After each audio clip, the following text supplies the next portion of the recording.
हे भाइ कस्तो लफडामा फसाउनु खोजेको मलाई? तिम्री भाउजूले टोलभरि जे भन्दै हिँडेकी थिइन्। मैले त्यही कुरा भन्देको त हो तिमीलाई। तिम्री भाउजू कस्ती छिन् चिना भन्न मात्र खोजेको हो मैले। तिमी त तिम्रै घरमा लगेर कुरा गर्ने कुरा गर्छौ। म त यस्तो लफडामा फस्न चाहन्न है। म त जान्न भन्दैछु मैले। यस्तो कुरा गरेर सुख पाउनुहुन्छ है? सुनाउने बेलामा चाहिँ तपाईँको भाउजूले यस्तो गर उस्तो गर भनेर मलाई नानाभाती कुरा सुनाउने, अनि अहिले आएर मेरो घरमा सबै कुरा क्लियर पार्नु छ, मेरो घरमा आउनुहोस् भन्दाखेरि चाहिँ आउँदिनँ भनेर सुख पाउनुहुन्छ? अरू कुरा मलाई केही पनि थाहा छैन। तपाईँ अनि तपाईँको जेठानी मेरो घरमा जानको लागि तयार भएर बस्नुहोस्। यो विषयमा कुरा गर्ने अरू सबैलाई म जम्मा पारेर मेरो घरमा लिएर आउँछु।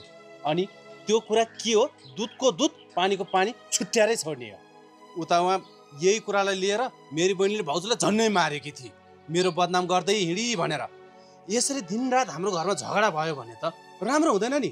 यदि तपाईँले झुट बोल्नु भएको होइन, साँचो बोल्नु भएको हो भने यी सबै कुरा मेरो भाउजूको अगाडि गएर बोलिदिनुहोस् न। तपाईँलाई के समस्या हुन्छ?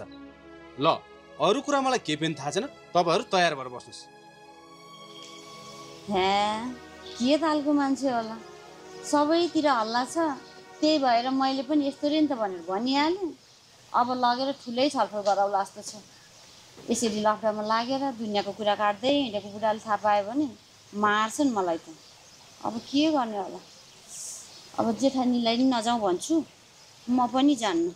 को गइरहेको छ यस्ताकोमा? दाइ तपाईँले यो के गर्नुभएको? के मलाई यसरी बाँधेर के गर्न खोज्नुभएको? यसरी बाँधेर राखेर मेरो गुमु देखेर म भरे किरा परेर मरोस् भनेर क्या यसरी बाँधेको? त्यही तपाईँको बुढीलाई के गर्छ कि भन्ने डरले बाँध्नु भएको होला। तपाईँको बुढीले मेरो जति नै बदनाम गरे नि, जे नै गरे नि, मलाई मार्ने आयो नि, बरु मरिदिउँ न।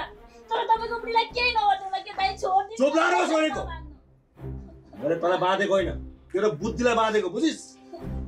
खुब भाउजूलाई चक्कु देखाएर मार्न खोज्दैन त? चिन्ता नगर, तँलाई म किरा परेर मर्न दिन्न। दाइ छोड्दिनु न भनेको के, छोड्दिनु। चुप लाग भन्छु अझै। तेरो गुमुत चोर्नु पनि म सोध्छु।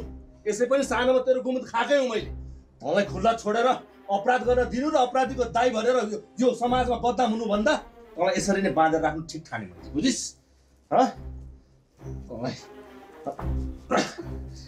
ल अब म तँलाई एउटा प्रश्न गर्छु, त्यसको सही जवाब। त्यो माथि घरमा मैले राखेको पैसा तैँले चोरेको हो? किन बोल्दैनस्? तैँले चोरेको हो? अहिले फेरि तेरो भन्नु भनेको।